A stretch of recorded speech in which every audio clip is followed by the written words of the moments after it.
काल मी खूप ब्लाऊज शिवले. ब्लाऊजमधून ही काही जी त्याचे तुकडे असतात ते उरलेले होते.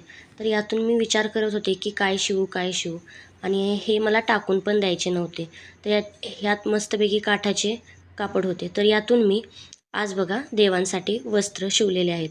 तसेच काही आसनंही बनवलेले आहेत. तर ही छोटी छोटी 2 लाल कलरची आसन होती. तर मी हे आसन शिवलेलं आहे, कापड होतं तर. आणि ही अशी छोटी छोटी देवींसाठी, स्वामींसाठी, असे छोट्या छोट्या मूर्तींसाठी मी गणपतीसाठी कपड्याचे हे बनवलेले आहेत. तसेच स्वामींसाठी आणि ही विठ्ठल रुक्मिणीसाठी सुद्धा मी हे असे छोटे छोटे ड्रेस शिवलेले आहेत.